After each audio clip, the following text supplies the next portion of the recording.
Your Dog's Friend is a nonprofit 501c3 whose mission is to help keep dogs out of shelters by educating and supporting their humans. We promote positive method of training and behavior modification through stress-free methods. As part of that mission, we offer free webinars like the one you're about to watch. Subjects range from dog behavior, stress-free training, and other tools to help you understand your relationship with your dog. If you like the webinar, be sure to give us a thumbs up. Click the notification bell and subscribe to our channel. By subscribing, you'll be notified when future videos are posted. Now enjoy the webinar. Hello, everyone. We all want our puppies to become happy, secure, and well-mannered adult dogs, but there's a lot you need to know to raise a puppy. To explain this, we have a very special speaker, Marge Rogers. She is the owner, trainer of Rewarded Behaviors Continue, a certified fear-free professional, and a certified Control Unleashed instructor. Marge is also, with Eileen Anderson, co-author of Puppy Socialization, What It Is and How to Do It, and co-founder of the Puppy Socialization Project. Her website, puppysocialization.com, has articles and a lot of other free content that you probably will want to look at. So keep that in mind as we go through this, and later, after the webinar, jump on it. Okay, we're going to get to as many questions as possible. Please put them in chat, and they are going to be held until the end, so keep listening. Some of you also may not realize that Your Dog's Friend is a nonprofit and that our free services, including these webinars, rely on donations. So please consider donating. Go to the homepage on our website and you'll see a donations icon in the upper right corner. We appreciate any amount that you feel capable of donating. I know that we will all learn a lot today, me included. It's all yours, Marge. Thank you so much. Hi, everyone, and thank you for joining me. I am excited to talk with you about one of my favorite topics, puppies. Who doesn't love talking about and seeing puppies? So a little bit about myself. As you heard, my business is Rewarded Behavior Continues. I am certified through the Certification Council for Professional Dog Trainers as a behavior consultant and also a dog trainer. I'm a certified Control Unleashed instructor, and certified fear-free professional, a charter member of the Pet Professional Guild, and a professional member of the Association of Professional Dog Trainers.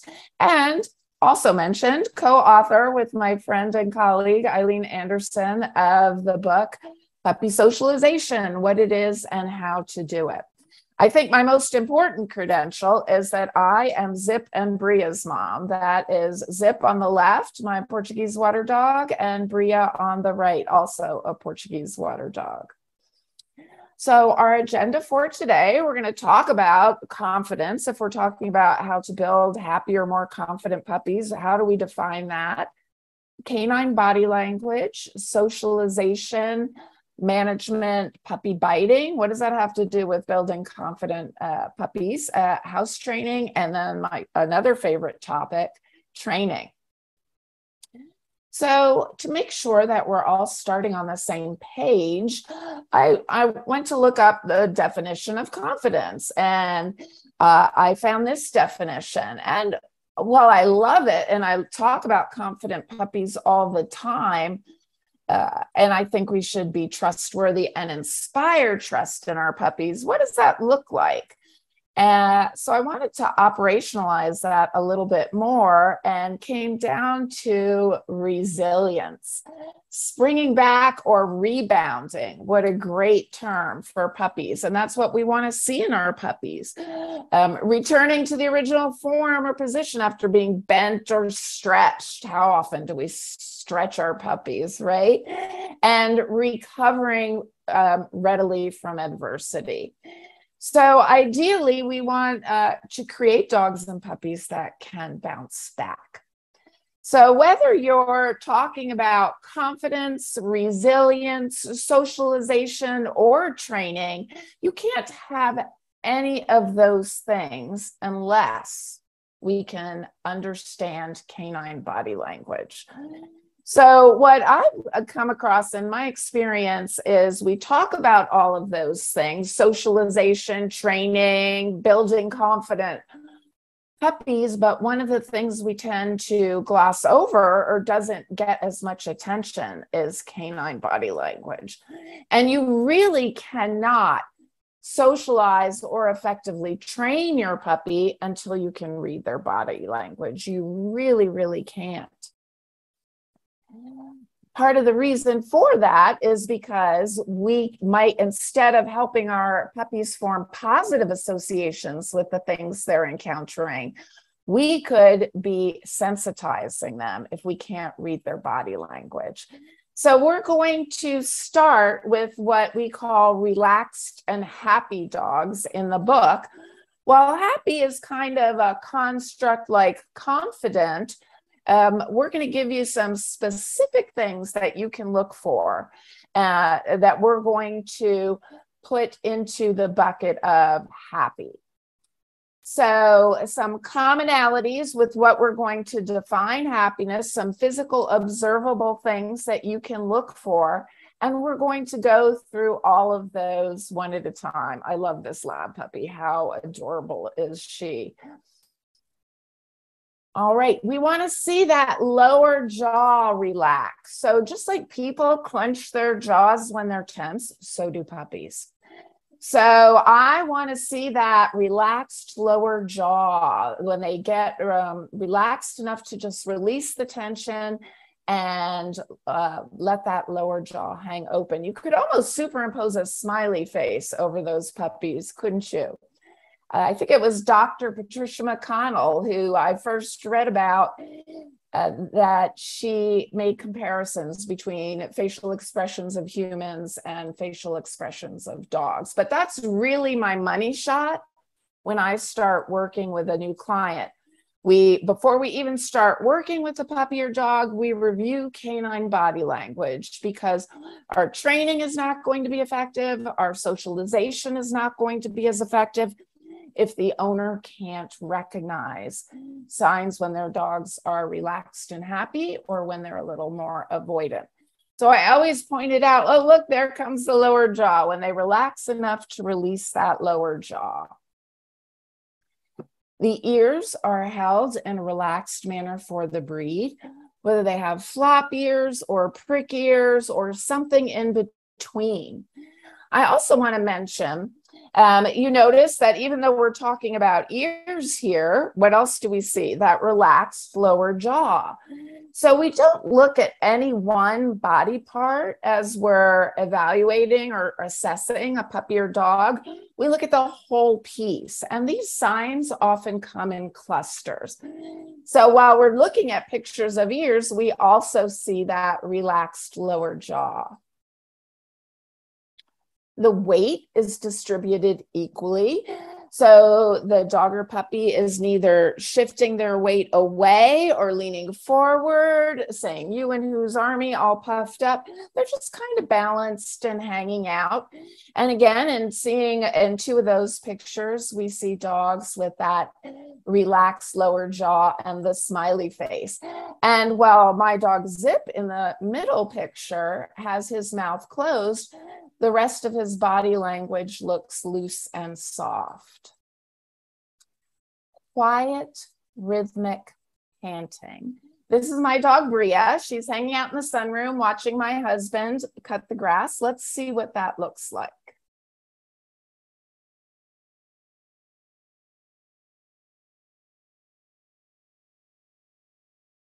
So her facial muscles are loose and soft.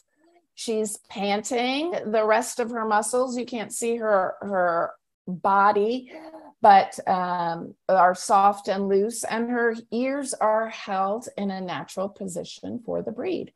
We're going to contrast that later with stress panting, but let's remember what that quiet rhythmic panting looks like. Relaxed or squinty eyes, sometimes called almond eyes, sometimes referred to as soft eyes. You can look at, that was my Rhodesian Ridgeback Rounder on the left. You can see that almond shape in his eyes and in the puppy in the middle. And that zip hanging out in my office on the right. And it almost looks like he's going to go blink, blink, blink, and then fall asleep, doesn't it?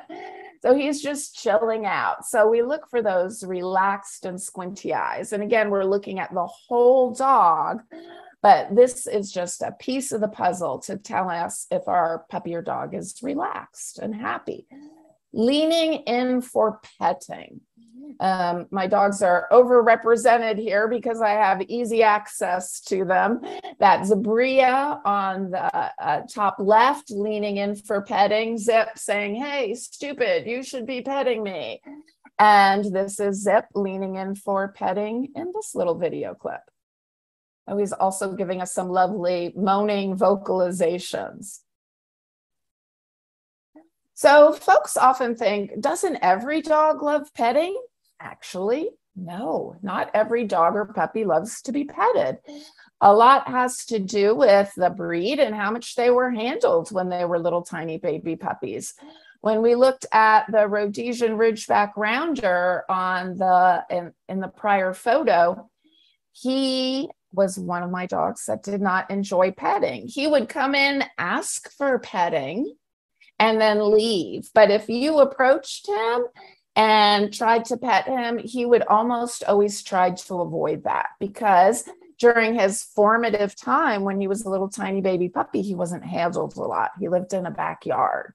So that wasn't something that he learned to like. So we can assess if they're enjoying what's happening, whether it's by us or someone else who is petting our puppy. If they're enjoying it, are they leaning into it? Are they asking for more, or are they avoiding it and moving away? All right, so that's our baseline. We're going to call that relaxed and happy, ears held in a natural position for the breed, release lower jaw, weight is distributed equally, quiet rhythmic panting can be happening too. That's going to be our baseline for relaxed and happy. We're going to look now at the body language of fear and anxiety in dogs, and we're going to follow along with a handout by the late Dr. Sophia Yin. If you are not familiar with her work, you are missing out. I recommend you go to her website, drsophiayin.com, and available as a free download is the body language of fear in dogs. And we're going to go through these signs with actual photos and videos. And just a reminder, like relaxed and happy occurs in clusters. We're not looking or focusing on any one body part, but we're looking at the dog as a whole, and we get clues from the different body parts. So we're going to do the same thing as we go through these signs. I think most of us can recognize cowering. Even young children can recognize when a dog is cowering, whether it's slight or major. And some common things that we can see that a dog tells us that they're doing that, they often have a rounded top line. The dog on the left is displaying that. The head is lowered. Often the ears are to the side instead of held in a natural position. The joints are bent. It's almost like the puppy or dog is trying to make themselves look a little bit smaller. And the tail is tucked. The arrow for the puppy on the right is actually pointing to the tip of his tail. His tail is tucked so tight, it's not even parallel with the ground, it's flat against his belly. Licking their lips when there's no food nearby. I didn't learn about that until I started researching about canine body language when I was learning how to become a trainer. So all of those puppies are super, super cute, but they're all licking their lips there, and they look a little bit worried. We can almost see the line on the bottom of their tongue, right? The little puppy in the middle, she turned out to be our cover puppy for the book. But in this situation, she's a little conflicted, a little worried or concerned. So licking their lips when there's no food nearby. So a stress pant, just a few seconds as a reminder of Bria's relaxed, easy panting. Let's contrast that with a stress pant.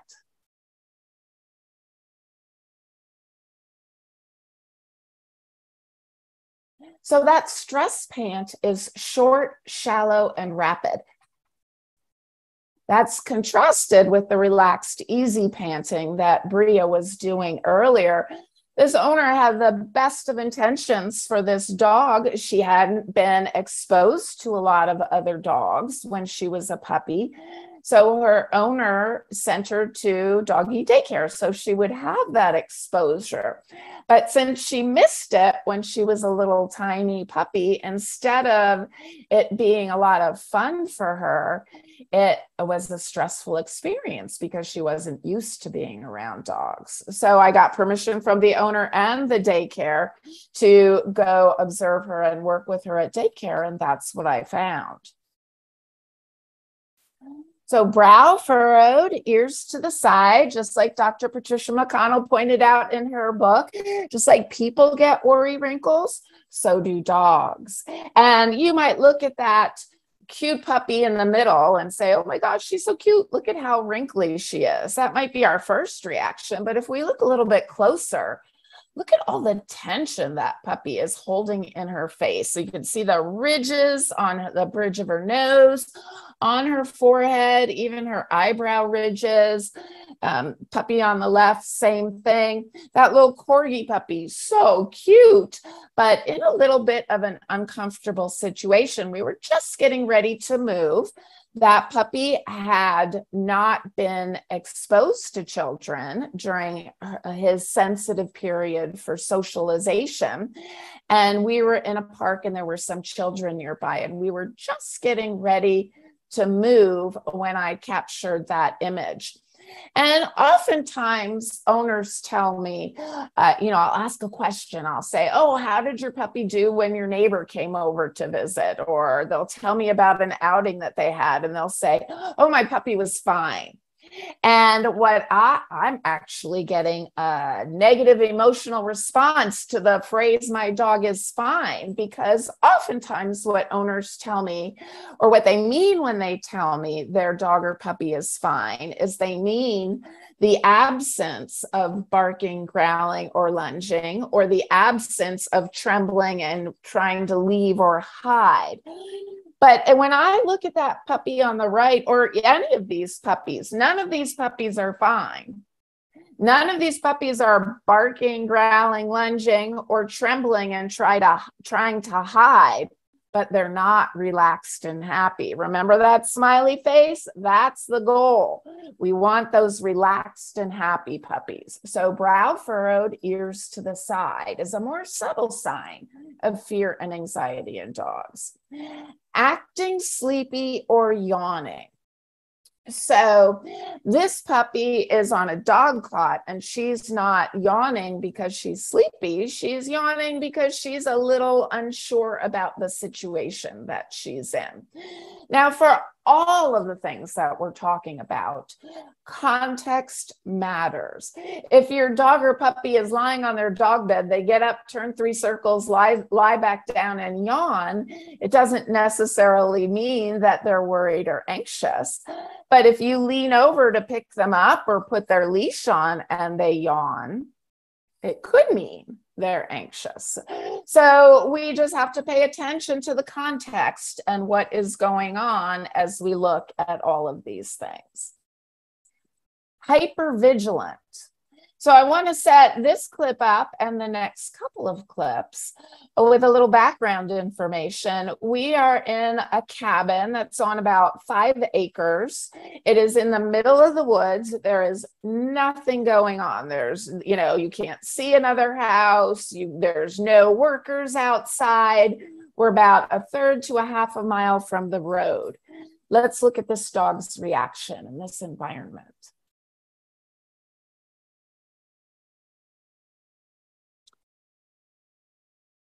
So not only is she looking all around, we see her ears are back. We can tell that's a stress pant.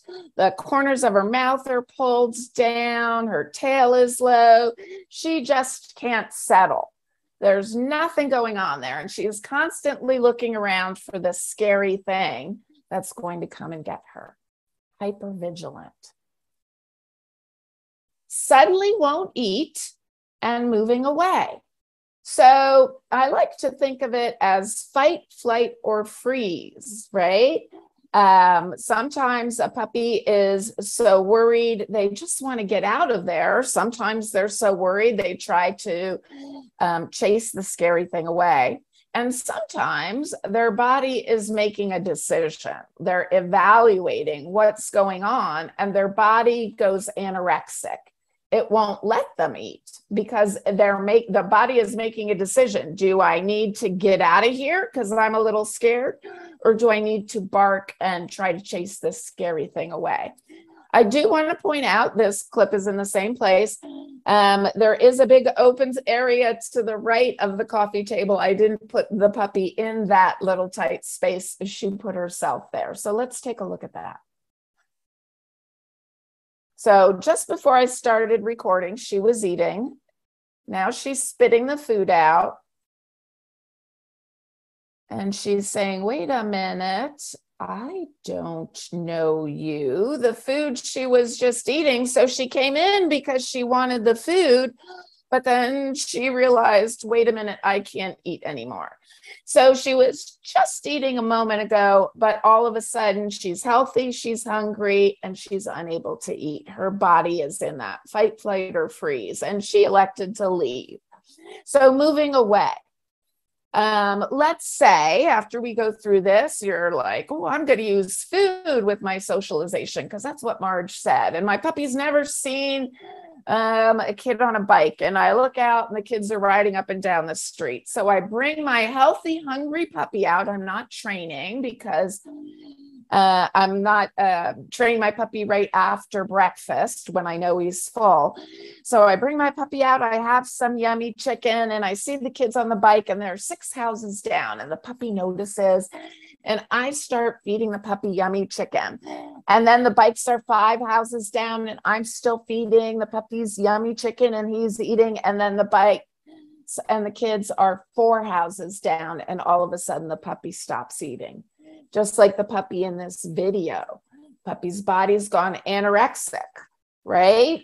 He's unsure and he's not sure what to do. He's in that freeze mode. So I need to increase distance from what worries the puppy. Pacing. And again, same location, middle of the woods, nothing going on here. Lots of critters walking around here. Let's see what this puppy's choice is. Or this dog.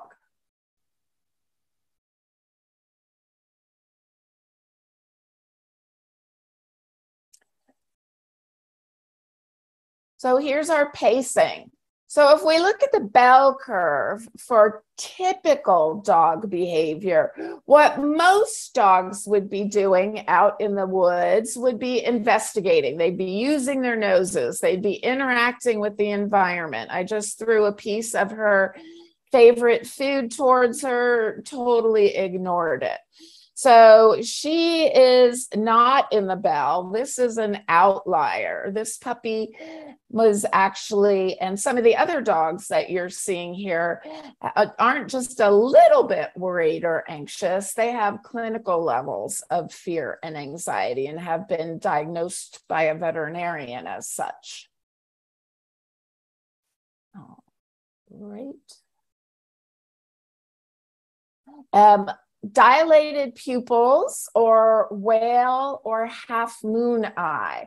So if you look at the dog on the left, her pupils are so dilated, way more than they should be for the light in that room.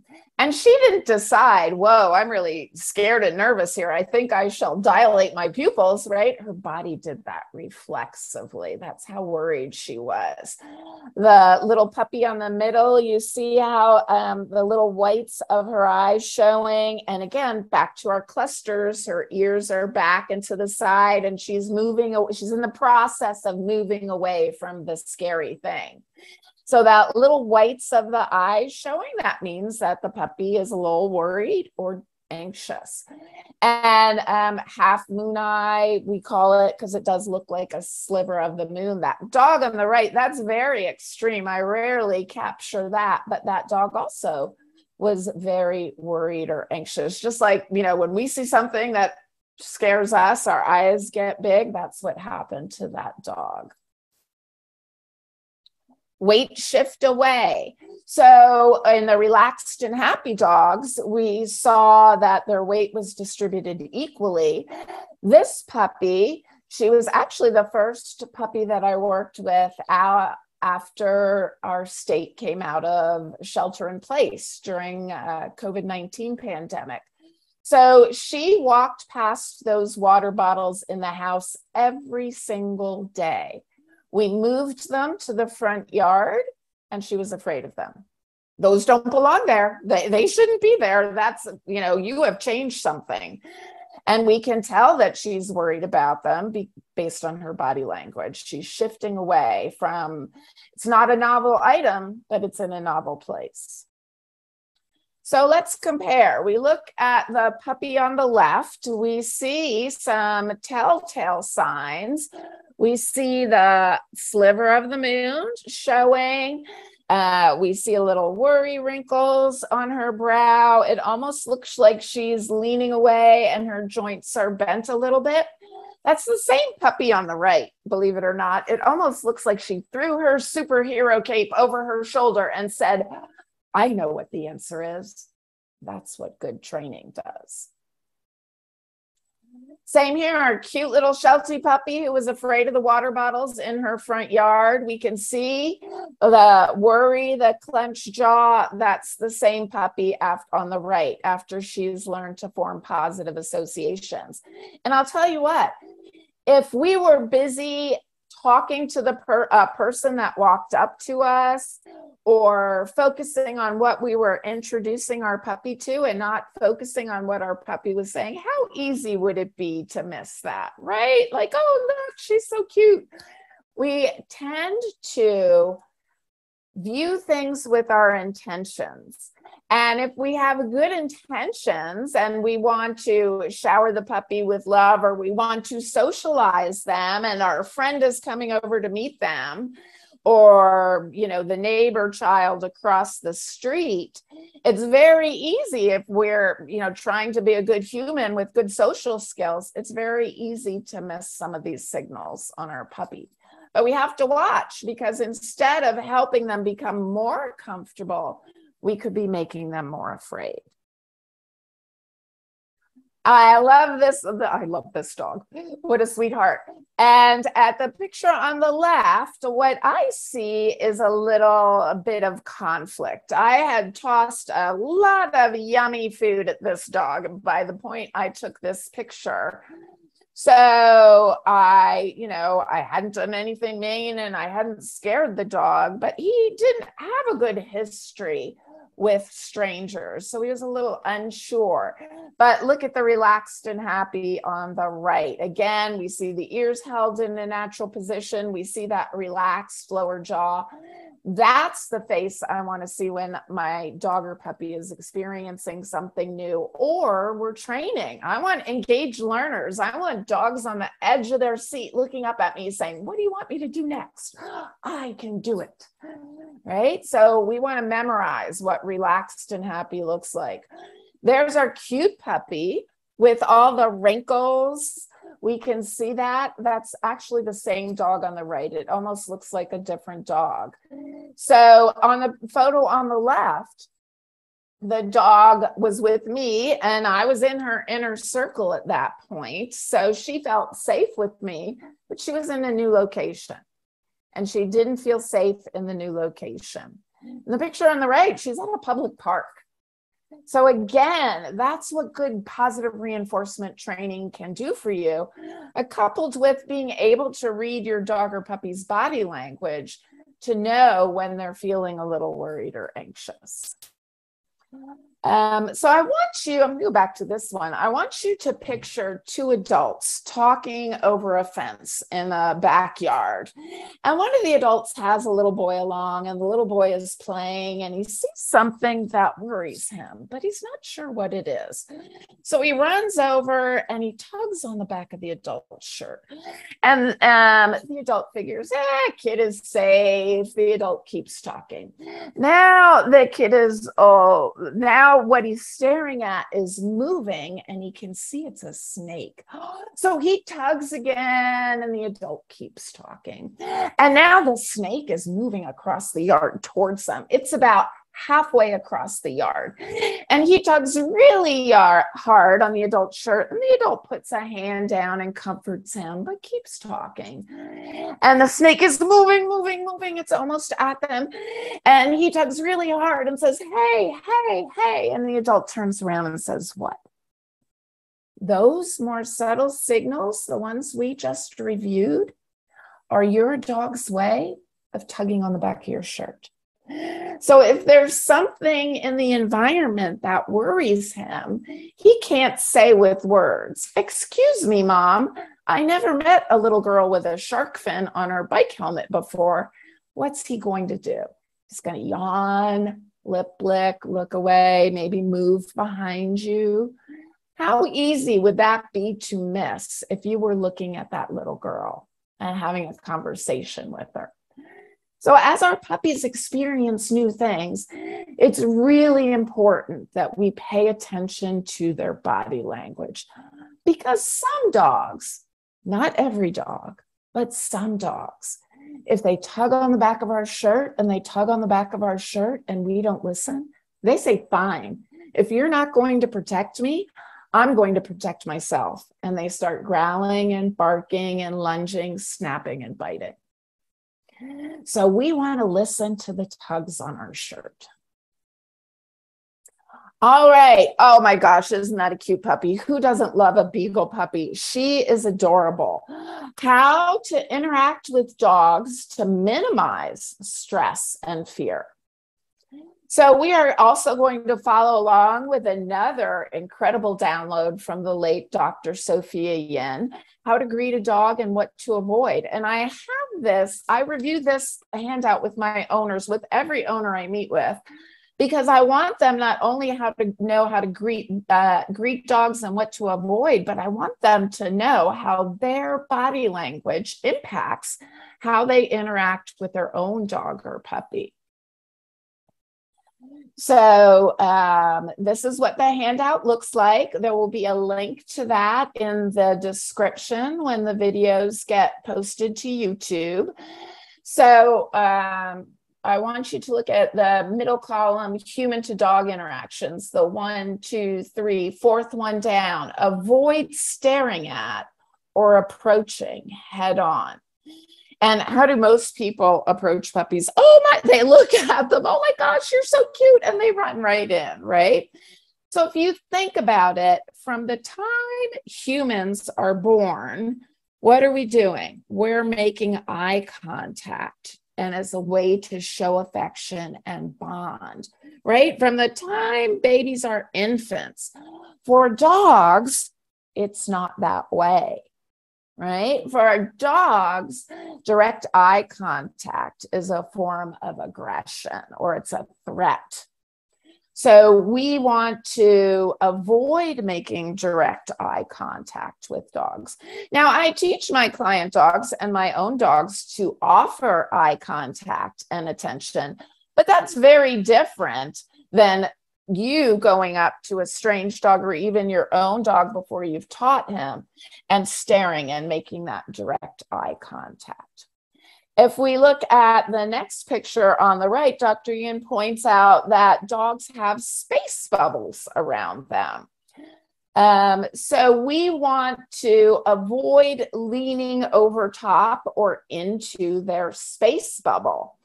Some dogs have really little space bubbles. Other dogs have really big space bubbles. If you want to talk in generalities, hounds, oh my goodness, huge space bubbles, right?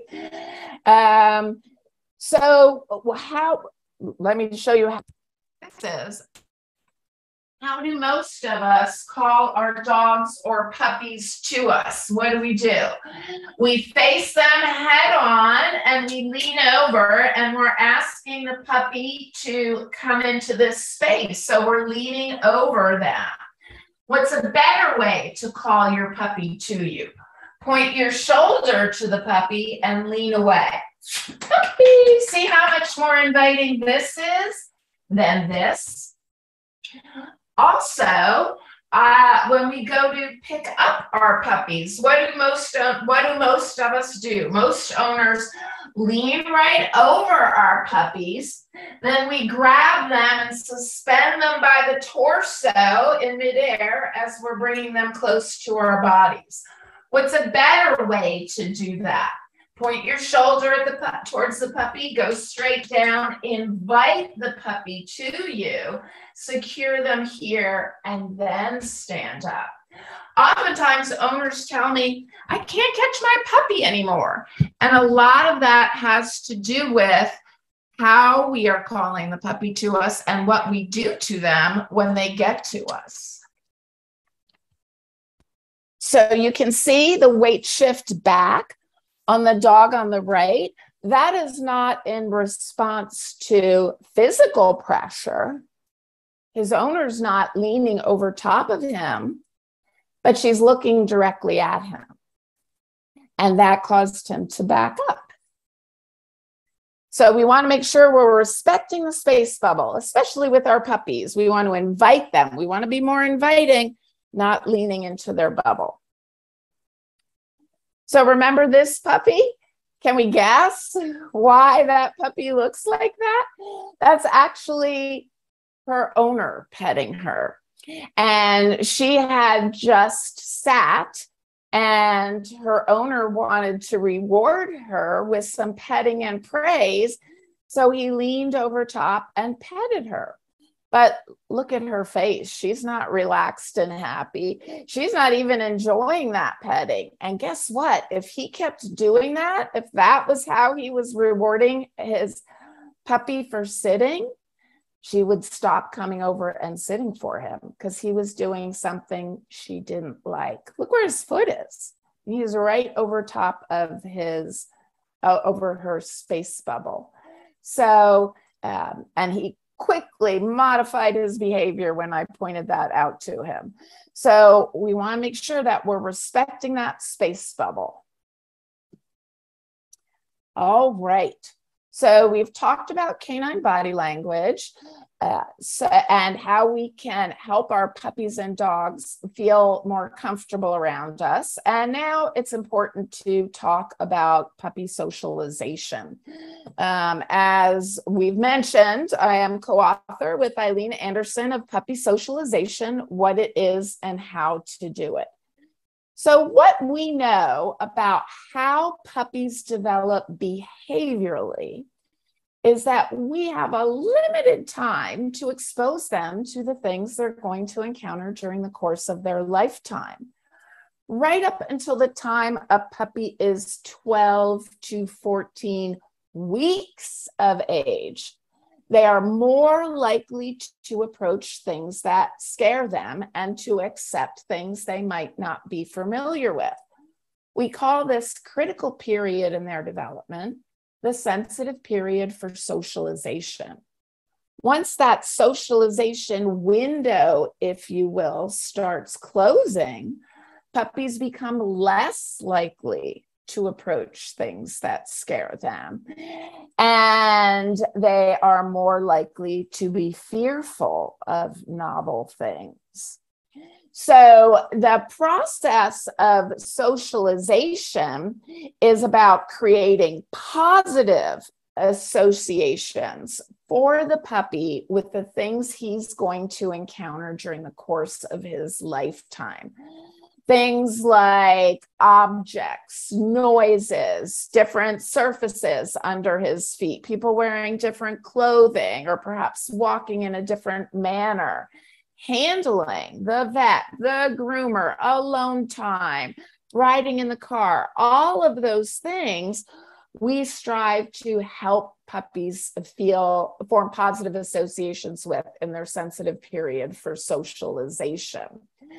So we want to take advantage of this critical period in their development.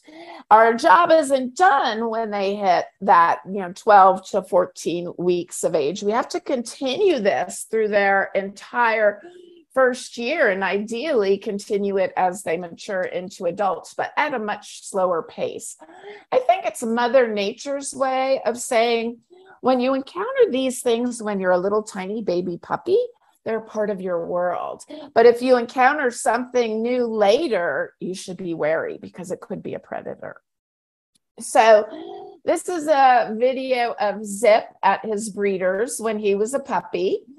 And she knew that some of us wanted to do agility with our dogs, so she made sure to introduce an unstable surface. You don't have to want to do agility to get your puppies used to unstable surfaces. But that was when he was still with the breeder. I think he was about 7 weeks here. And the bottom photo is when I brought him home. He had no difficulty climbing on an unstable surface because you can see right there, he climbed up on the upside down baby pool. So all of socialization and training, really, we want to be puppy's choice.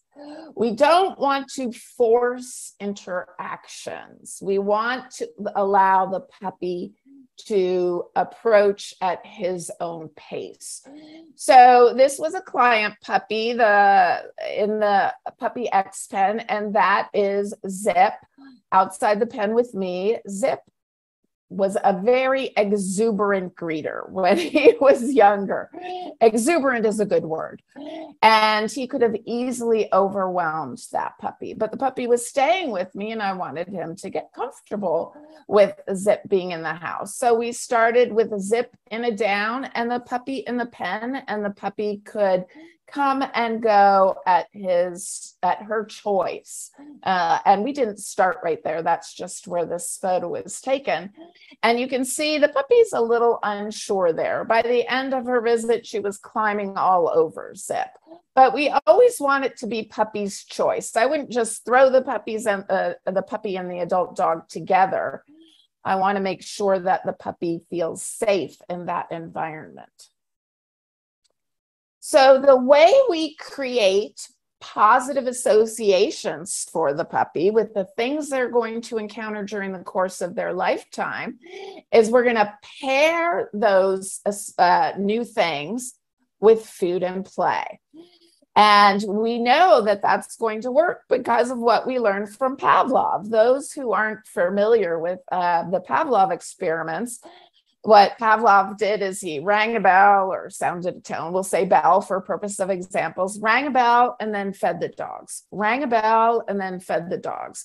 Rang a bell and then fed the dogs. Pretty soon, at the sound of the bell alone, the dogs' bodies released hormones in anticipation of food, made them feel happy. They started salivating, even though no food was present. So we can use what we learned from Pavlov to help our puppies form positive associations with the things they're going to encounter during the course of their lifetime. So I have my owners, and I recommend that we ask the puppy 2 questions. 1, can you take food? And 2, can you play? Most puppies, not all, but most puppies are hardwired to chase things that scurry. So we can drag a toy along the ground, just like you see in the picture on the right, and the puppy will chase it. And we can have a little interactive play with the puppy. Can puppies who are worried still eat? Yes. Can puppies who are worried still play? Yes. But generally speaking, in that sensitive period for socialization, we're going to ask those two questions. Can you take food? Can you play? And if the answer to either one of those questions is no, it's not good or bad, it's just information.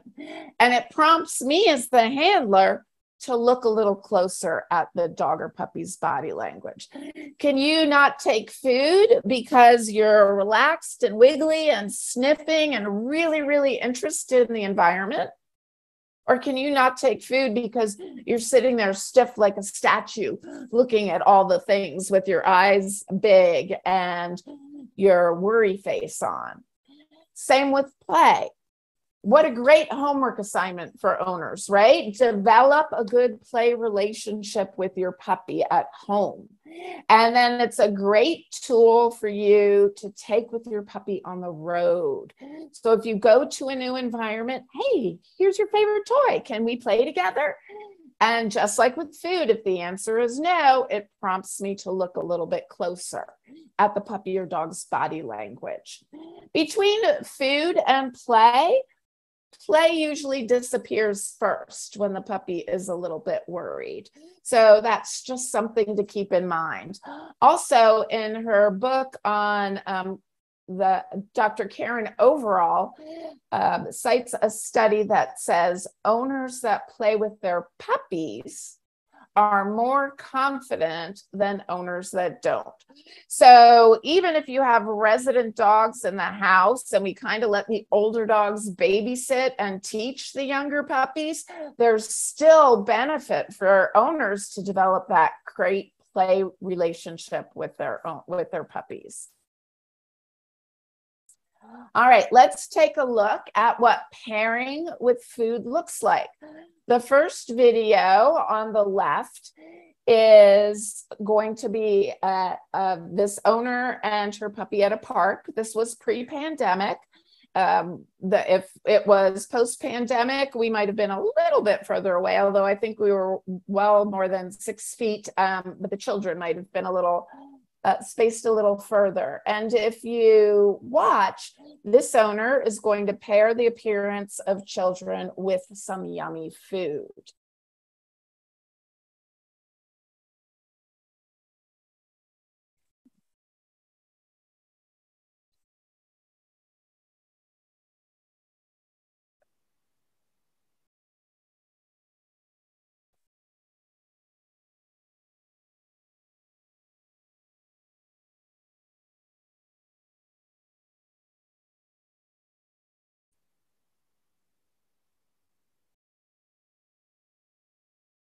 So notice in this example, no children are interacting with the puppies. There doesn't have to be direct interaction, especially for her first exposure. By the owner opening the bar, if you will, I borrow that term, I believe, from Jean Donaldson. Oh, in the presence of children, there's continuous feeding. The children go away. The feeding stops. The bar is closed.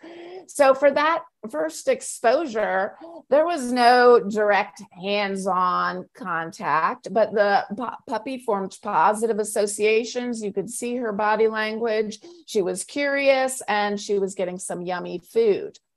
This next video, I was told this puppy didn't like to ride in the car, and she vocalized continuously while in the car. So I was bringing her to my house. So let's take a peek at how she did in the car. So that's a pickle pocket, and you can put yummy food in those little grooves in there. So I gave her a pickle pocket in her crate, and she rode quietly in the crate while she was in the car. So we can pair those new experiences with food and play. So remember, with Pavlov and the bell, it was ring the bell and then get the food. see the kids and then get the food. Get in the crate and then get the food, because the order does matter. And pairing with play. We're going to see our little puppy that met the kids again. We are moving to a busier environment. We've left the park and we're moving a little closer to town. So let's take a look at how we're pairing that experience with play.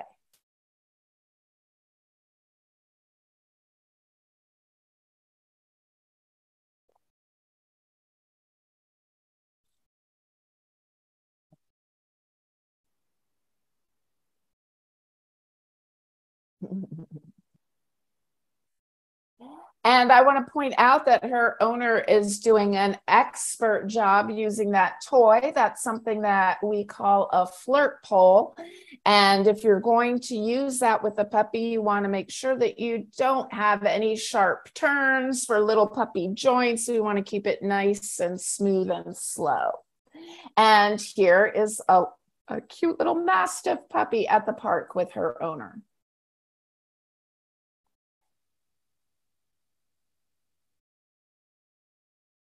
We have dogs walking, people, children on the playground, and this young puppy is learning how to play.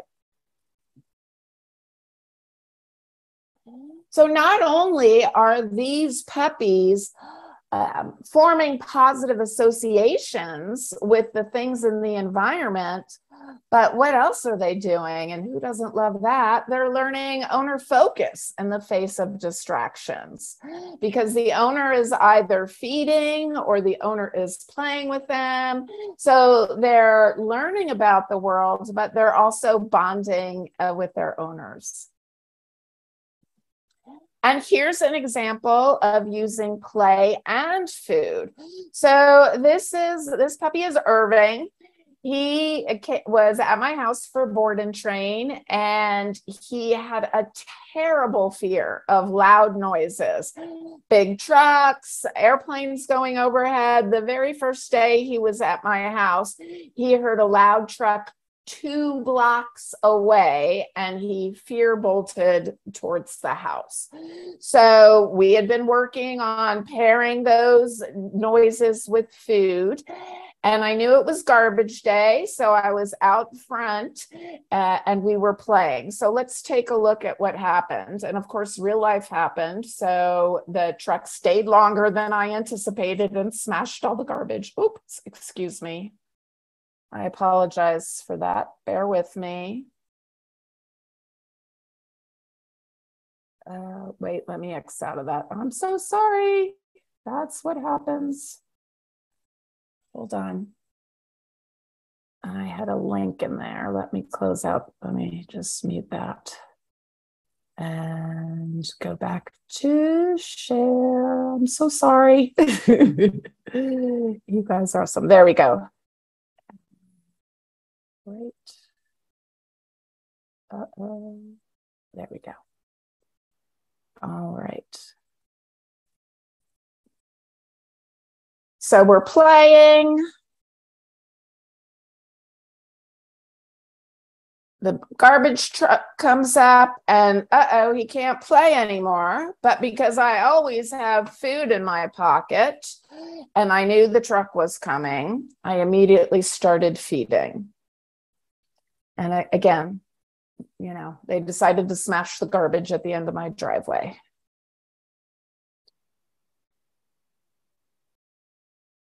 So he's eating the high value food. He's certainly interested in what's going on. I had a couple of choices here. I could have moved farther away, but what I saw in the moment, being right there, was pretty neutral body language. And then he starts showing me a little better body language. He still can't play. He's like, Marge, I can't play. So I immediately started feeding again. If I had not seen that relaxed but interested body language, I definitely would have increased distance from the garbage truck. But that was a huge progress for this young puppy. in front of a big vehicle with men hanging off of it and making a lot of noise. And that's the power of helping puppies form positive associations with these things. So there's so much you can do at home. We have a tendency to think of socialization as putting our dog in the car and taking them somewhere. But remember, we want to include different objects, sounds, handling, grooming tools, time alone, and most important, well, not most importantly, also important, introducing puppies to novelty, to expect to see new things and to form positive associations with those new things. That I want puppies to think when I take them out in the world and they encounter something they haven't seen before, I want them to think I put it there so we could play training games with it. So this is my puppy Zip at 8 weeks of age. So let's take a look. And I'm using Play there. That's just an old microfiber mitt.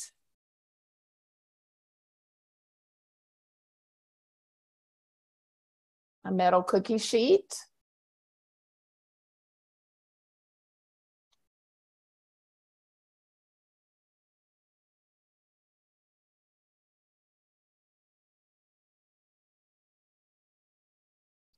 Unstable surface. And now I'm using food. So just playing with your puppy, things you're going to do naturally. There's so many things you have around the house that you could incorporate. Like, oh, we're gonna incorporate our training. We're gonna incorporate these things around the house. So we're gonna play What's New, a game called What's New. And getting him used to children's noisy toys, balloons.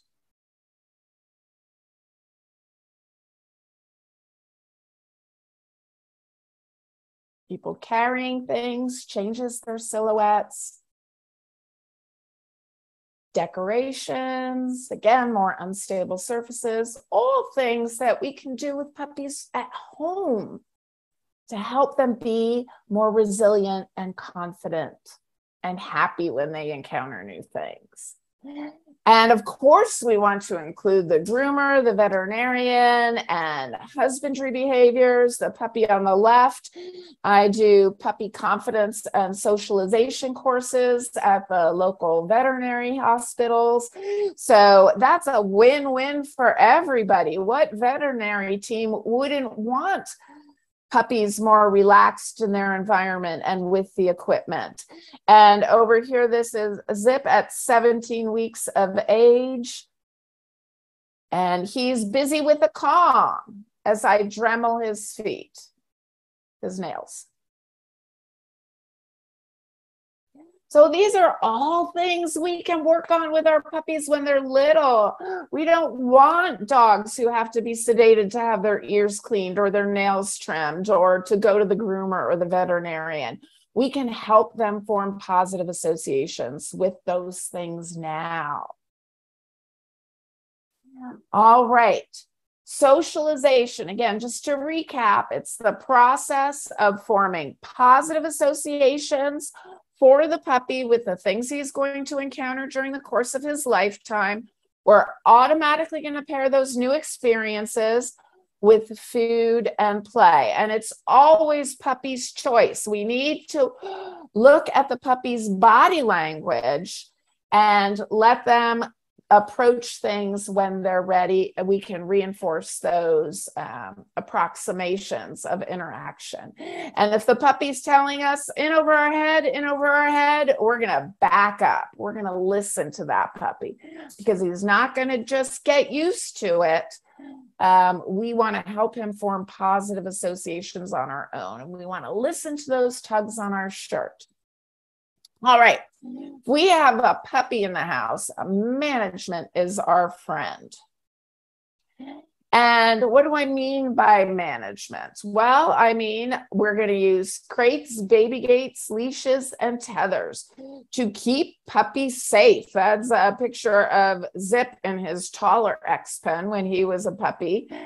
And we're also going to use management to prevent rehearsal of behavior that we don't like.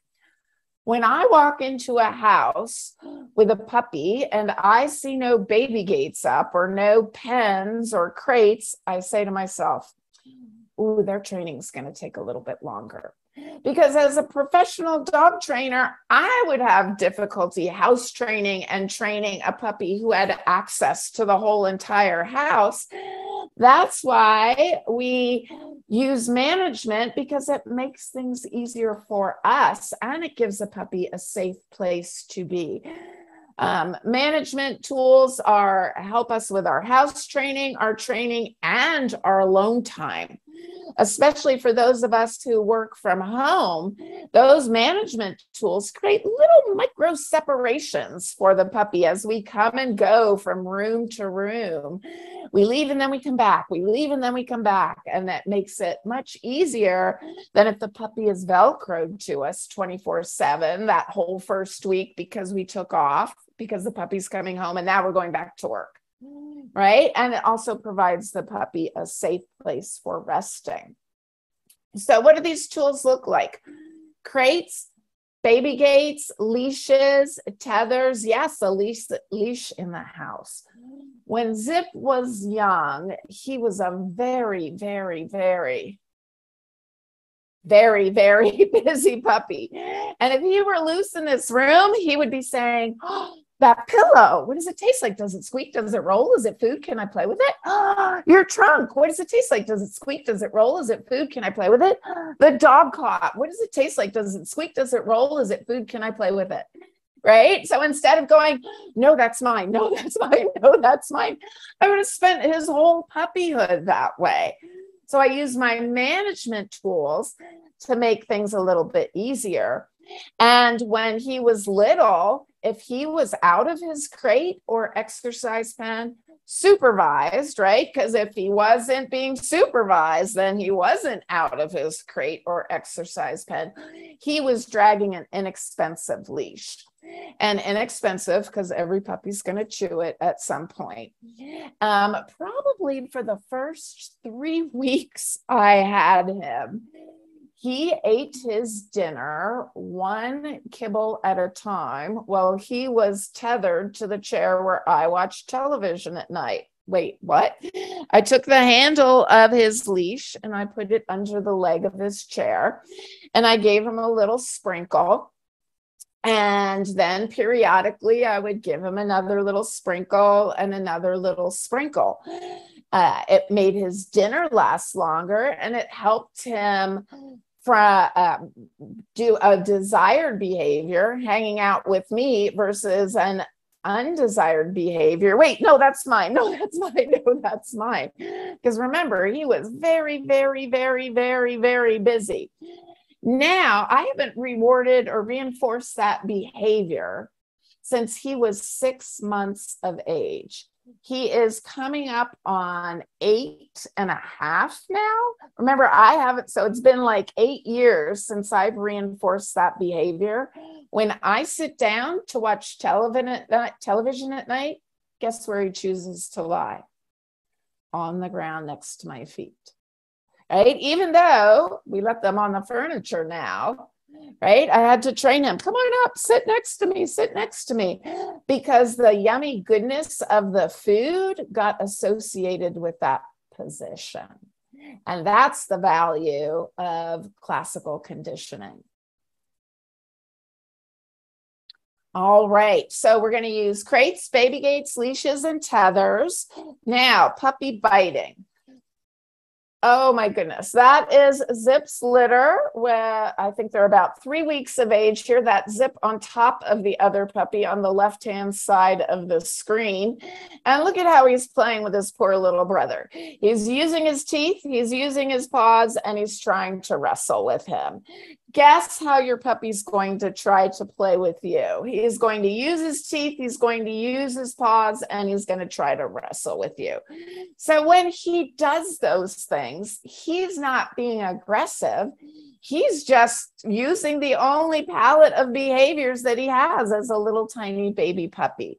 It's normal, natural puppy behavior.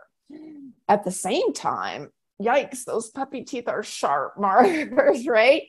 So I want to teach him that I don't want him to bite on me, but I do want him to bite on some other things. And that's up to me to provide things that are acceptable for him to bite and chew on. And those are usually going to be toys.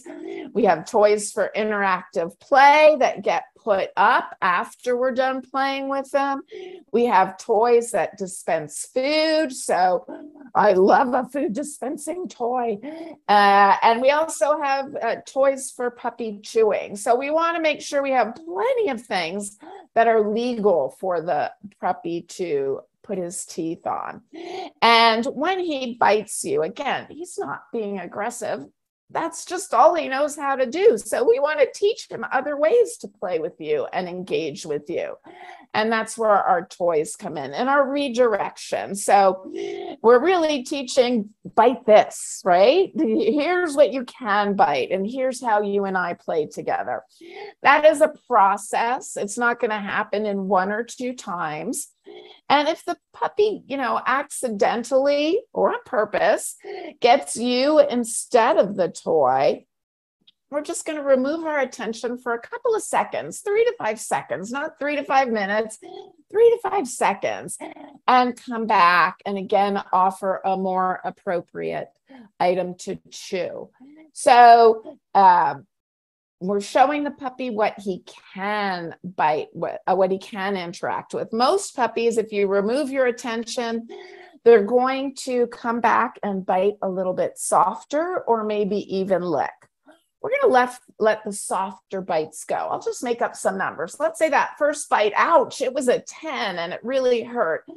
And we removed our attention for 3 to 5 seconds and we came back and we redirected to a toy and we played, and then he bit with a pressure of, let's say, like 8. We're going to let the 8 bites go for now until they're all 8s. The 10s, we're going to remove our attention. We're going to come back until they're all 8s. And then when they're 8s, we're going to remove our attention for the 8s. And then they'll come back and maybe bite with a made up level of 6, right? So what we're doing is shaping the puppy to use his mouth softer and softer and softer before we teach him not to put teeth on people. So that's a good thing for puppies to learn. And sometimes you're going to do everything right. Marge, I did exactly what you said. I have tons of toys. I keep trying to redirect. He's still hanging off my arm or my shorts.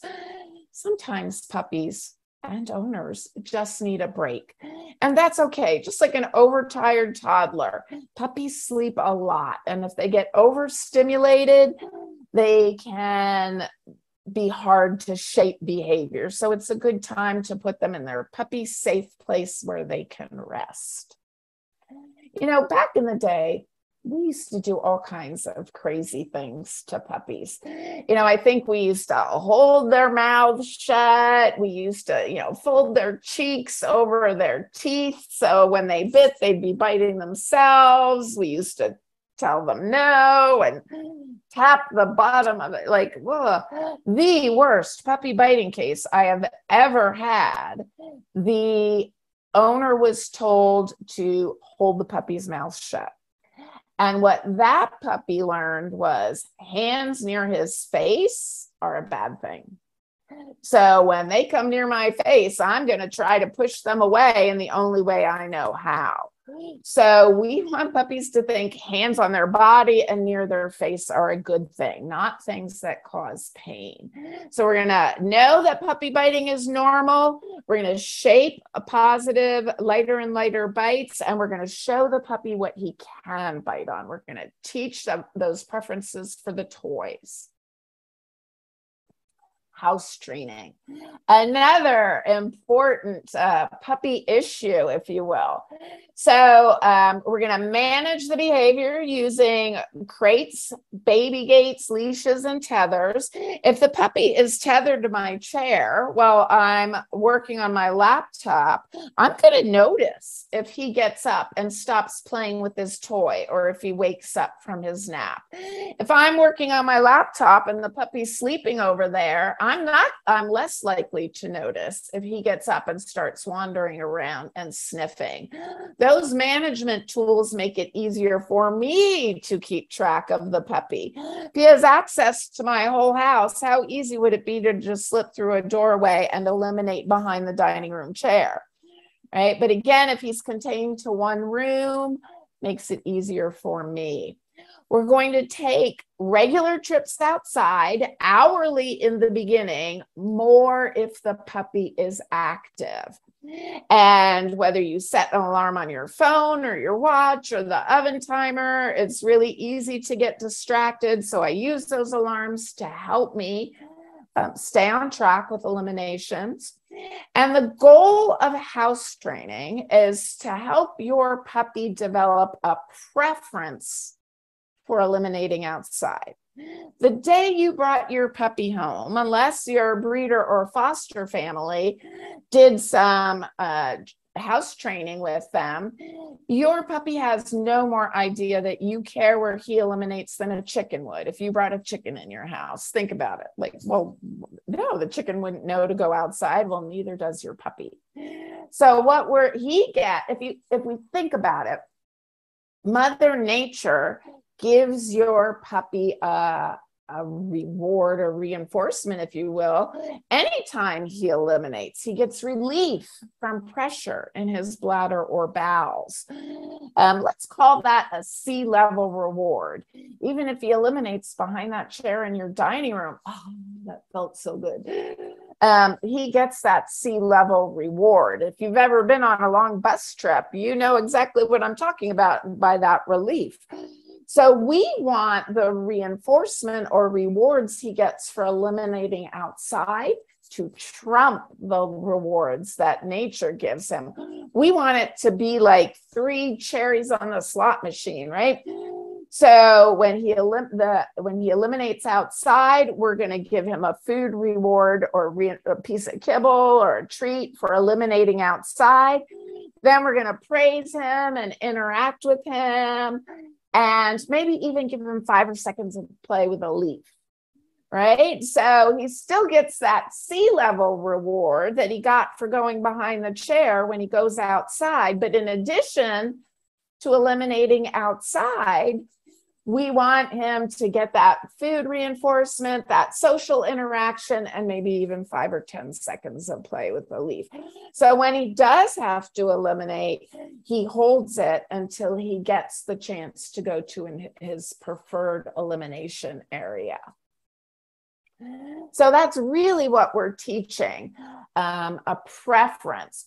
We don't want to punish him, even if we catch him in the act, because we could, instead of teaching him that he's eliminating inside inappropriately and we don't like that, we could be making him afraid to eliminate in front of us, because remember, he hasn't learned yet that he needs to go outside.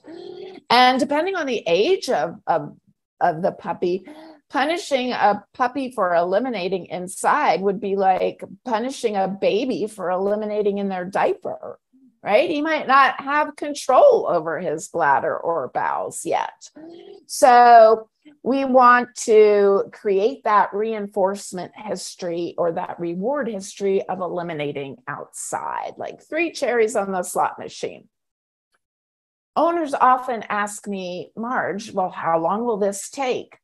And I think I got this from Karen London and again, Dr. Patricia McConnell.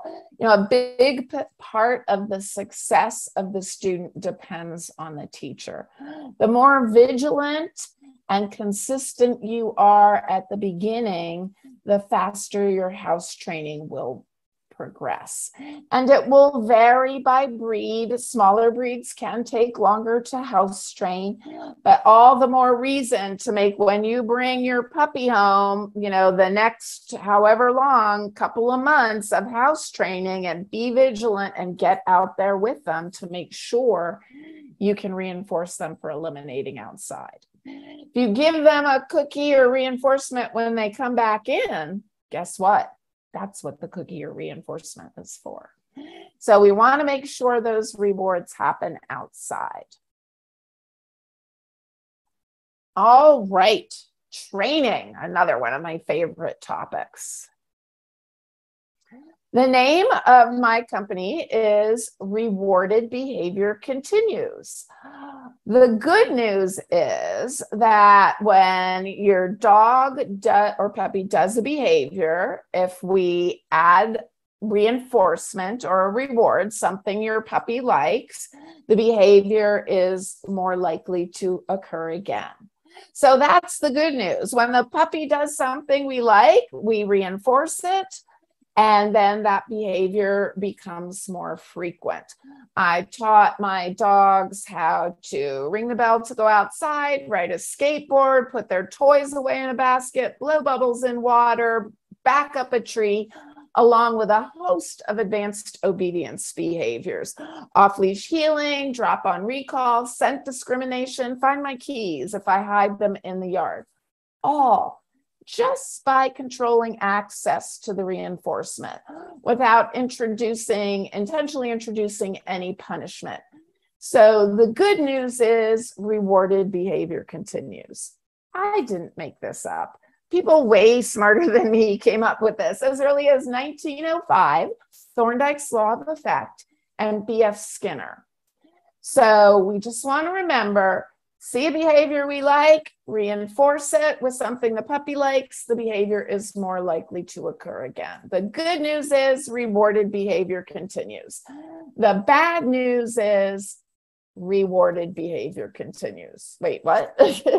And what I mean by that is it continues whether you intended to reward the behavior, like the dog on the right. If that dog jumps up and I throw the ball, I do something he likes, he's more likely to jump up again. Or the environment reinforces the behavior, another good reason for management. So let's say I wake up first thing in the morning. I'm not dog training. I haven't even had my coffee yet. I put my hand on the doorknob to let my dog out into my fenced-in backyard. In his excitement to go chase bunnies or eliminate, he rushes up, inserts himself between me and the door, kind of jostles me out of the way, and then I open the door and let him outside. What just happened? Well, some people might say he's being dominant or stubborn or giving me the paw. Another way to say that is I'm training him to dash out the door as soon as somebody's hand goes on the knob. Wait a minute. Let's look at what happened. Hand on the knob, dog rushes up, pushes me out of the way. I would consider that an undesirable behavior. And then I gave him a big reward. I didn't give him a cookie. I didn't pet him. I didn't say good dog. I didn't throw a ball. What did I do? I gave him what he wanted at the moment I opened the door. I'm training him to be a door dasher. But wait, I wasn't dog training. I didn't even have my coffee yet. My dog was still learning. Let's say I'm at work, I come home, my dogs have been sleeping all day, hopefully. We eat dinner, all of us. I sit down in front of the television to watch a show, and I'm Facebooking, I'm multitasking. And my dog barks at me for attention. Woof, woof, woof. And I look at him and I say, no, bad dog. You be quiet. I'm watching a show. Do you think barking at me for attention is going to increase or decrease? I said no bad dog, but wait a minute. Do dogs understand human language? What do we think?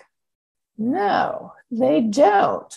When I talk, my dog hears Charlie Brown's teacher. Wah, wah, wah. Dogs can learn to make associations between these noises that come out of out of our mouths and actions or consequences, but they don't know what the words mean the way you and I know what they mean.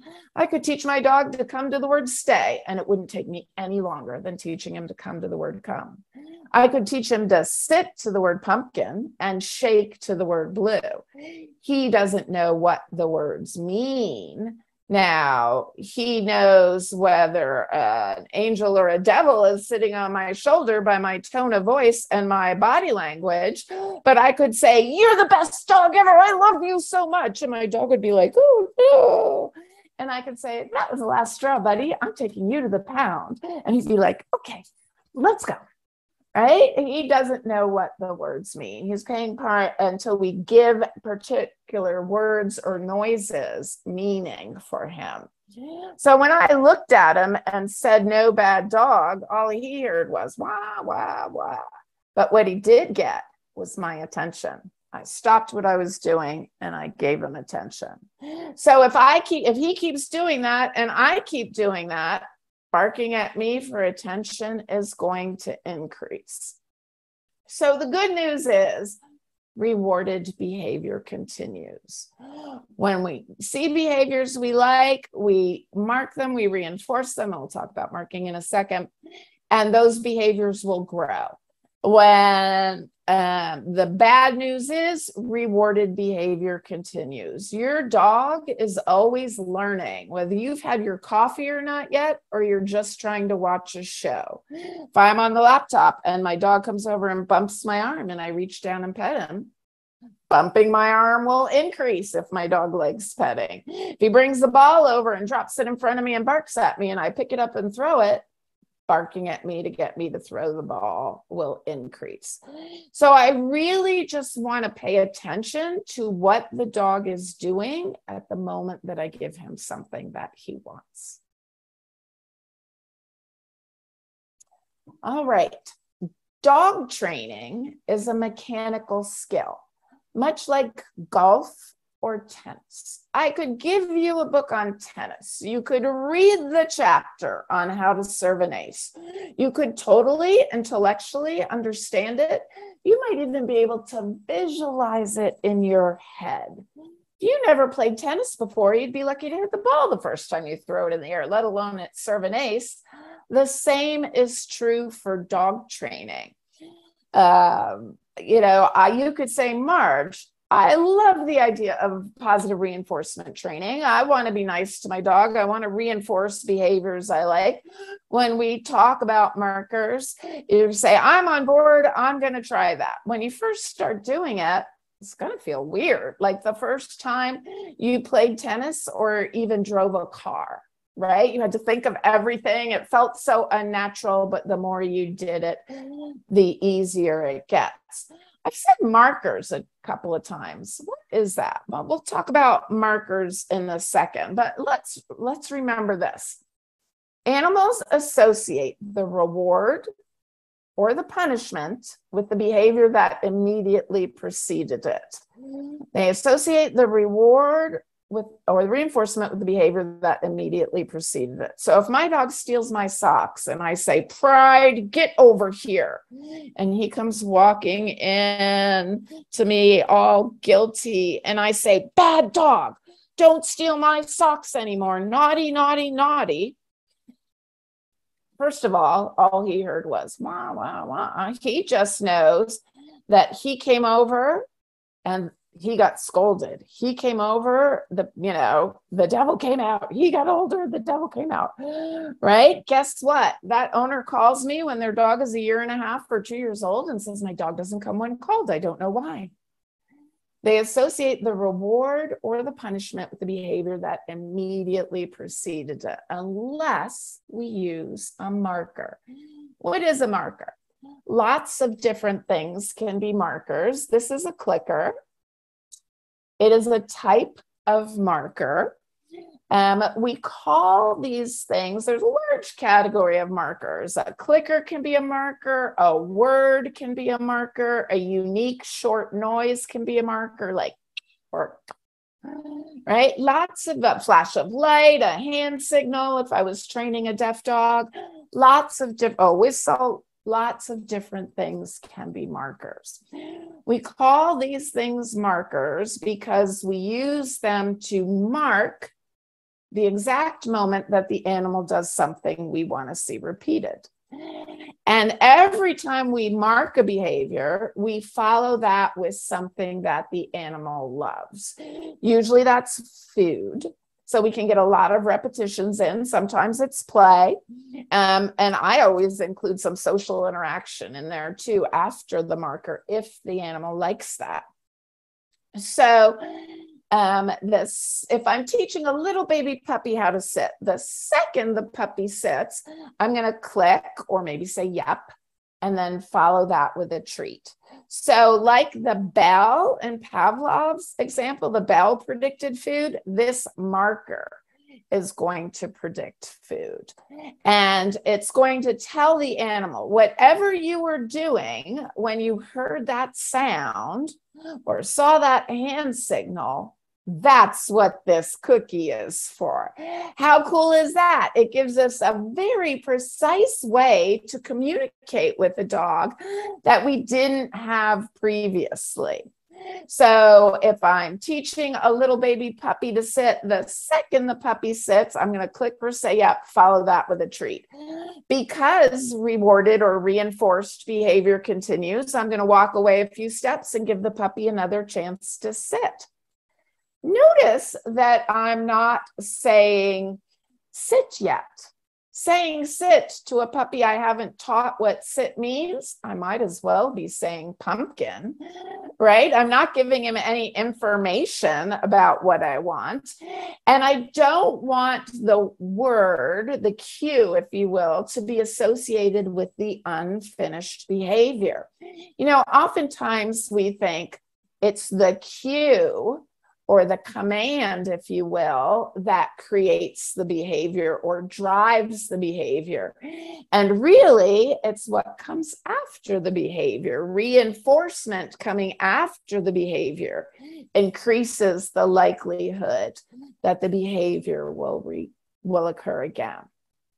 But as you're learning, if you're new to positive reinforcement training, as you're learning your timing skills, be kind to yourself, but give yourself a little grace. You're learning a new skill. And same for your puppy. You know, he has perhaps an inexperienced teacher. So we want to be patient with ourselves and with our puppies as we go on this journey. You know, those of us who had a dog more than 30 years ago, there was only one way to train the dog. We used to jerk the leash and say heel a lot. And we also used to say no, bad dog a lot. And if the dog wasn't trained, we always blamed the dog. He's dominant. He's stubborn. He's blowing me off. He's giving me the paw. We never thought we had bad timing. It was never my fault if my dog wasn't trained. It was always the dog's fault. With the new modern training, we try to become better teachers. Management, again, really, especially with puppies, we want to prevent rehearsal of behavior that we don't like. So behaviors, individual things that your puppy does, they're like muscles. They get stronger with repetition. I think intuitively that makes sense to us when we bring a puppy home. If we want the puppy to learn how to sit, we practice sitting. If we want the puppy to come when called, we practice coming when called. Repetition makes behavior stronger. That goes for behavior we like. It goes for behavior we don't like too. So while we're teaching our puppy how we'd like him to behave, that's another thing for another thing we want to put in the corner of management to say, yes, we really do need to manage that puppy's behavior, because the more he rehearses behavior that I don't like, the more likely he is to do it again. The other piece of management is to give your puppy or dog something else to do to keep him busy. Want to be proactive with that. So I love these Kong toys, smaller one for smaller puppies. Food dispensing toys are great. Enrichment matters. Be creative. There's all different kinds on the market now. When my last Ridgeback, Pride, was a puppy, I just wanted to have my coffee in the morning. Is that too much to ask? I could put his food in his bowl and it would be gone in 30 or 45 seconds. And he'd look at me and he'd say, "What are we going to do today?" And I'd be like, "I don't know. I haven't had my coffee yet." Or I could put his food right in here. The first time I put his food in here, he came over, he smelled it, he knocked it with his nose or his paws, food fell out. Rewarded behavior continues. He's more likely to interact with this again. What are the benefits of putting his food in a food dispensing toy instead of right in his bowl? Benefits in addition to buying me time to drink my coffee. One, he learns to entertain himself instead of looking at me to entertain him every moment of the day. Two, it helps him develop a preference for what I want him to chew on, because this thing spits out food, right? Instead of the remote control, my eyeglasses, my iPad. Three, it provides mental stimulation and enrichment. These food dispensing toys are the doggy equivalent of coloring books and crossword puzzles. Four, I only half jokingly say that dogs are born with energy tanks, much like a 6-year-old boy. Energy they wake up with that morning that's going to get spent either in ways you like or ways you don't. So I can put his food in his bowl and have it be gone in 30, 45 seconds, or I can have him spend 7 minutes working to get his food out of here while he's playing with a coloring book or crossword puzzle. And if I'm a smart owner, I'm going to give him his food dispensing toy in his confinement area. Then not only am I doing all of those other things, but now I'm building value into being in his confinement area. Go in your crate or exercise pen and get this yummy food toy. Go in your crate or exercise pen, get this yummy food toy. Now I'm helping you form positive associations with being in your confinement area. I think the first time I gave Pride his breakfast that way, it took him 7 minutes to eat it. I thought, that's it. I am the smartest dog trainer in the world. Literally, within 2 days, he had that down to less than 2 minutes because the food fell right out. Guess I'm not that smart after all. Then I put his loose kibble in here. I put it in a coffee cup or mug, and I soaked it with water or sodium-free broth. You know what happens when you soak kibble in water? It expands. It doesn't fall right out. Lick, lick, lick, chew, chew, chew, lick, lick, lick, chew, chew, chew. The first time I gave him his breakfast that way, it took him 17 minutes to eat it. That was my second cup of coffee in the morning. 17 minutes of learning to entertain himself, 17 minutes of developing a preference for what I want him to chew on, not my stuff. 17 minutes of mental stimulation and enrichment, coloring books and crossword puzzles, 17 minutes of draining puppy energy, 17 minutes of building value into his confinement area, all with food I was going to give him anyway. I used to time it. How many minutes do I get if I stuff it like this? Took Pride much longer, probably 4 to 6 weeks. He got that 17 minutes down to less than 5. He learned how to solve the puzzle. Well, if I put my foot on it, the hole gets bigger and I can get my tongue to the back. Then I'd put a little layer of kibble in here, smash it down, a little layer of chicken or whatever protein I had for dinner, more kibble. I made little parfaits, filled it up to the line, put it in the freezer. Then when I took it out of the freezer, I put a little fresh on top so we'd get rewarded right away. The first time I gave him a frozen Kong, 55 minutes, thank you very much. all with food I was going to give him anyway. Hands down, the number one thing owners tell me over and over and over again. Thank you so much for telling me about those food toys. So let's be proactive. If our puppy gets busy after dinner, let's, save something for him to chew or do. All right, say please by sitting. We're going to teach our puppies to say please by sitting. Once we teach them, we're going to require, or we're going to expect and train them to sit when there's something that they want. Why? Not because we think they're going to be the boss of us if we don't make them sit for everything. We're going to teach them how to do that because it's a form of two-way communication. Right? And teaching the puppy to say please by sitting, if you will, is preferable to most of us than the puppy barking when there's something he wants, or jumping up on us, or scratching, or helping himself.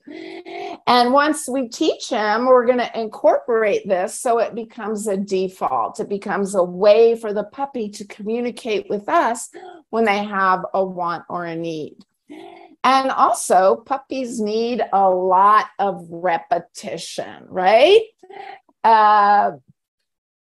If you don't have good vocal control over your dog in your quiet house, and when I say good vocal control, I mean 90% or better, 1 cue: sit, down, come. You have zero chance of getting him to respond the second you walk out the door and there's squirrels and deer and kids. When he responds in one situation but not another, he's not being dominant or stubborn or blowing you off or giving you the paw.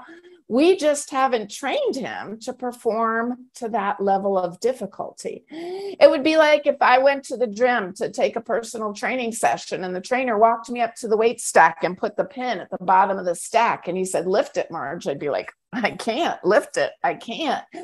You asking your puppy to listen in the street while the kids are riding their bikes, and he doesn't respond to known cues. He's not being dominant or stubborn or blowing you off or giving you the paw.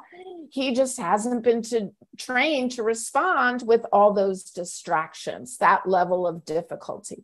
What's a good trainer at the gym going to do? He's going to take the pin out of the bottom of the stack and move it to a point where I can lift that weight, even if it's only 5 pounds. And when I can lift 5 pounds, he's not going to say, "Great, you know how to lift weights now," and put the pin at the bottom of the stack. He's only going to increase the difficulty a little bit and then a little bit more. The same is true for dog training. Listening to you in your quiet house, that's like lifting 5 pounds. Listening in the yard when the squirrels are running or the deer are out there or the kids are playing, that's like having the pin at the bottom of the stack. So when he listens in some situations, but not others, we just haven't trained him to perform to that level of difficulty yet. There's lots of steps in between, and a good trainer will help you find those steps. Here's a little baby puppy, 8-week-old Rottweiler mix, and he is being reinforced for sitting. So that's the clicker, and then I follow that with a treat.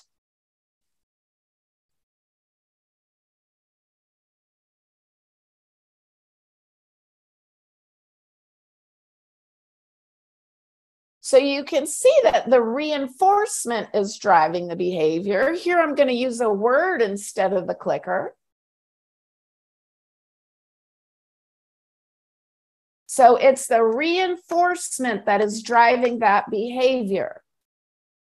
Remember the name of my company, Rewarded Behavior Continues?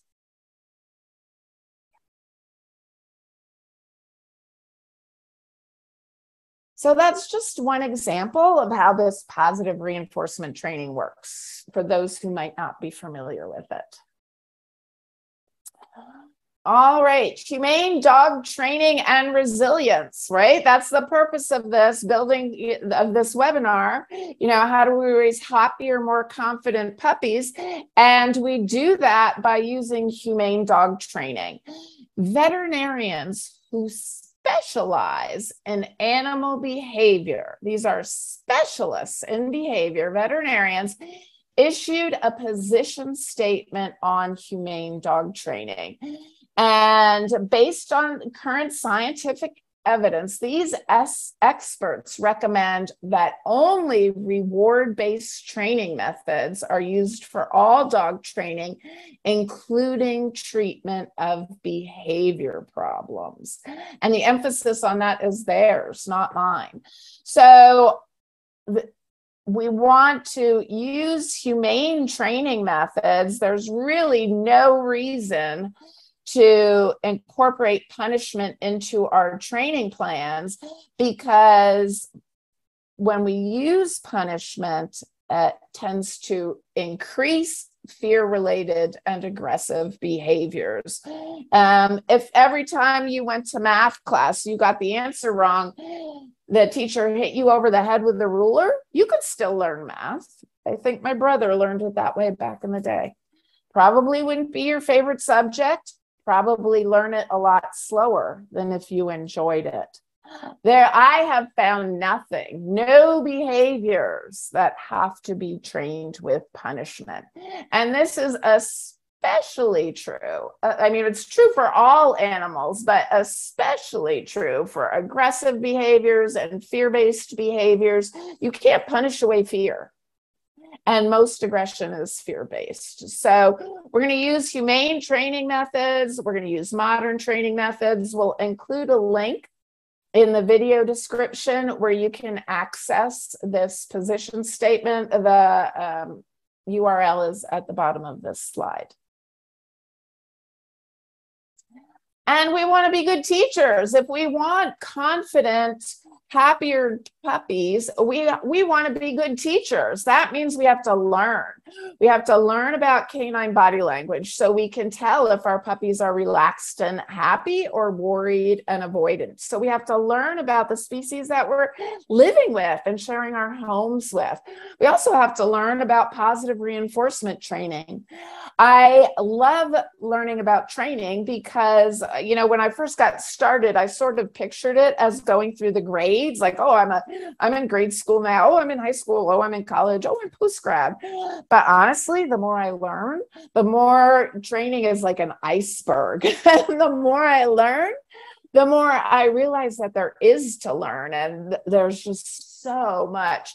Veterinarians who specialize in behavior and veterinarians in general, oh my gosh, so much respect and love going out to those folks, because, you know, that's just the knowledge on a whole nother level. We want to think of training as something we engage with our puppies to do, not something we do to them. It's something we do with them. And we want to be that good teacher whose class we couldn't wait to get to.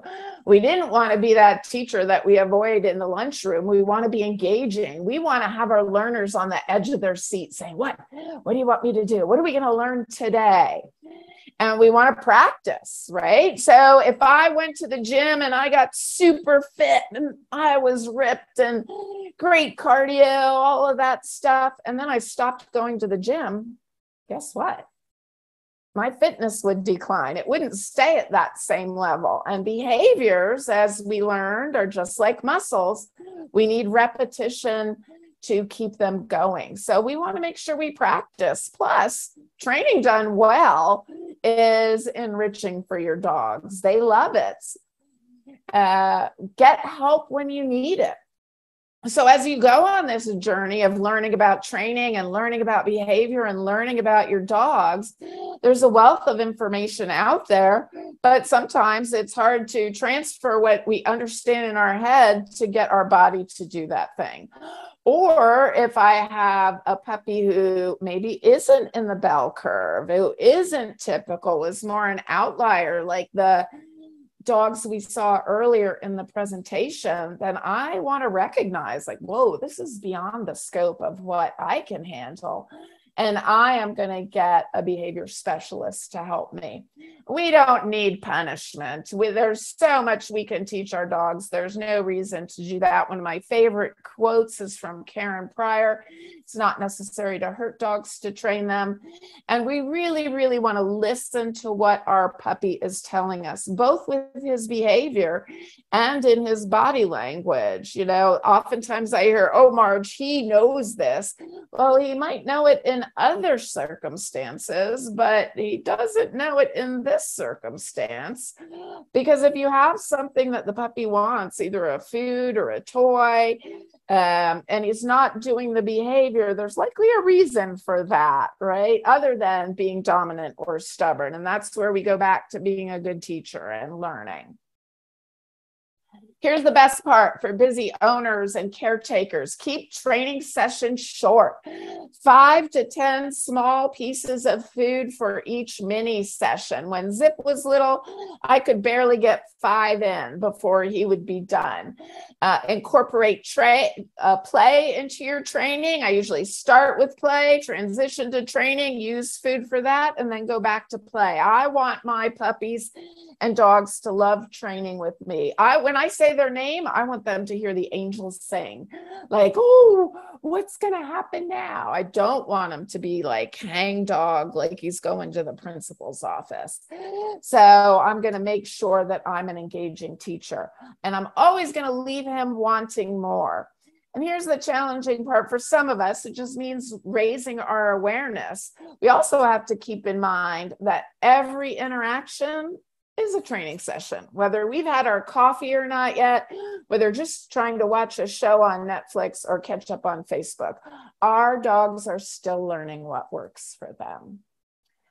And so we go back to our definition of resilience: springing back, rebounding, recovering readily from adversity or the like. So to raise those happier, more confident puppies, we're going to learn about canine body language and listen to our puppies when they're tugging on the back of our shirt, telling us they're not comfortable with something.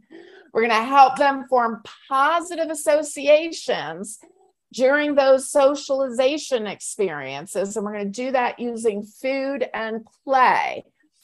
And we're going to look for that relaxed and happy body language we saw at the beginning.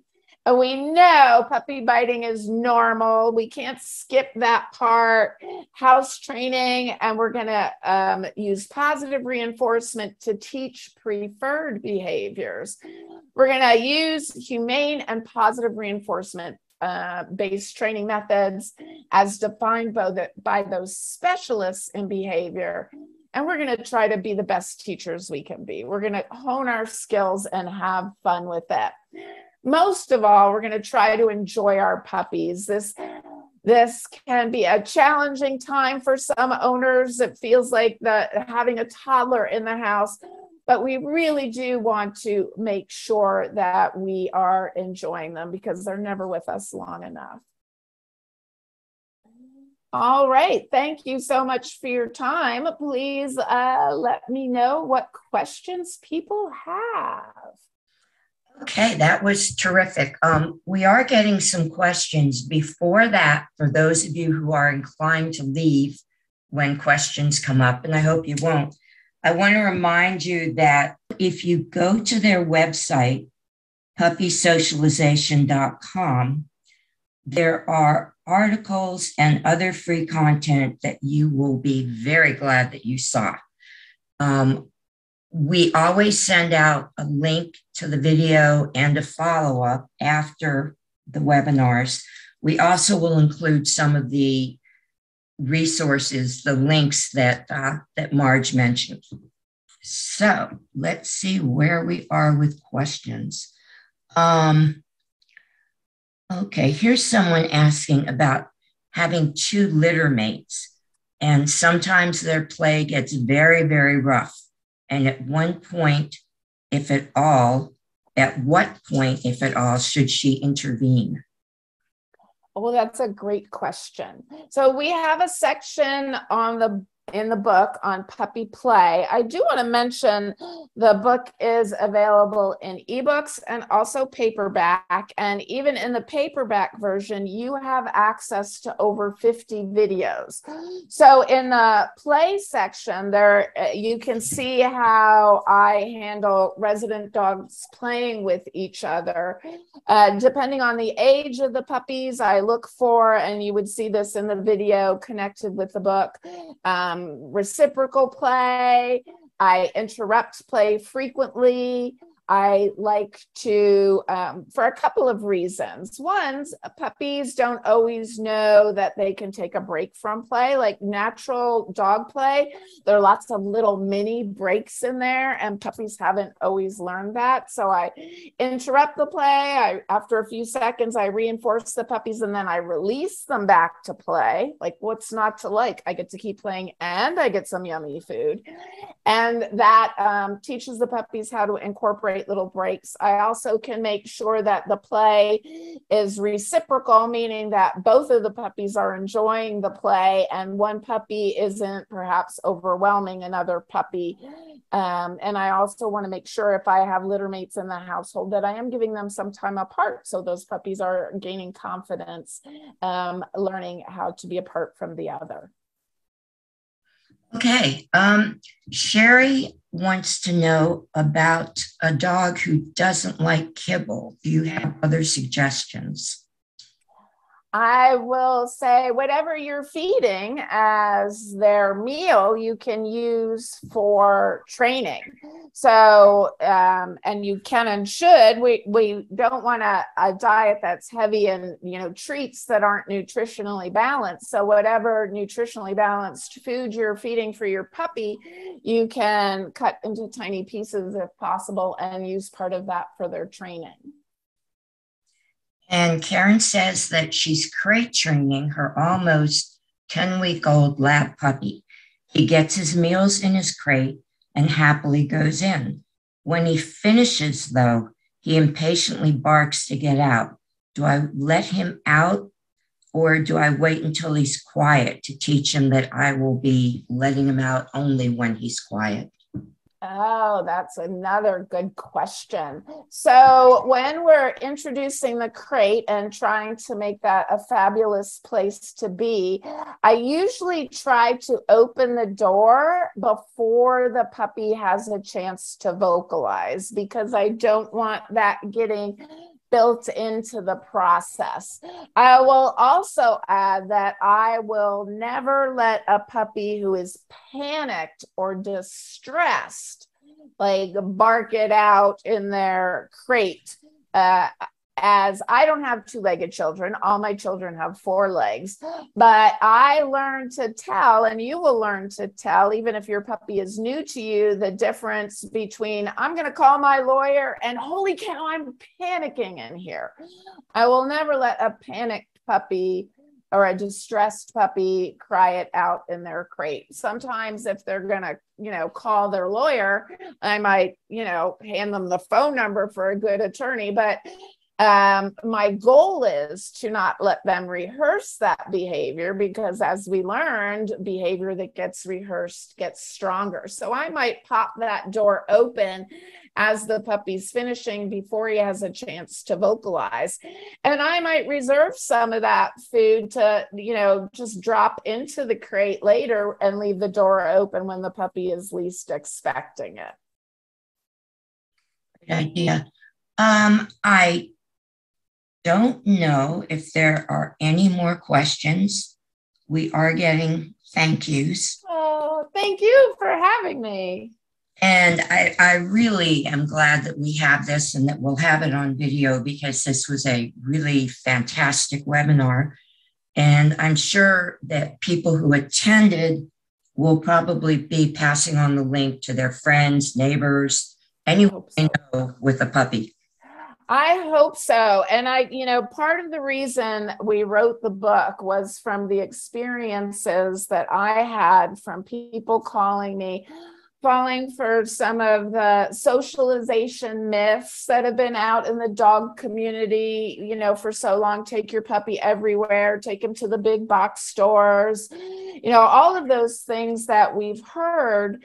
And it really was frustrating for me because the owners had the best of intentions and were following the advice of somebody in authority, but they didn't have all the information that they need. And that's part of the reason we included an entire chapter on canine body language. Some of the videos you saw today are included in the book. I'm a visual learner, so there are over 50 videos in the book linked directly from the ebook, or there's a dedicated page for the people who purchase the paperbacks. So you can see other owners, just like yourselves, learning how to socialize their puppy and help them form positive associations out in the world under the guidance of credentialed dog trainers. So the videos and the photographs are a huge part of the book and for learning. And if anybody else is a visual learner, those are a great tool to help and support what we've written. Marge, I want to thank you a lot, as does everyone else in chat, it looks like. And everyone else, thank you for joining us. Oh, thank you. Bye-bye. Bye.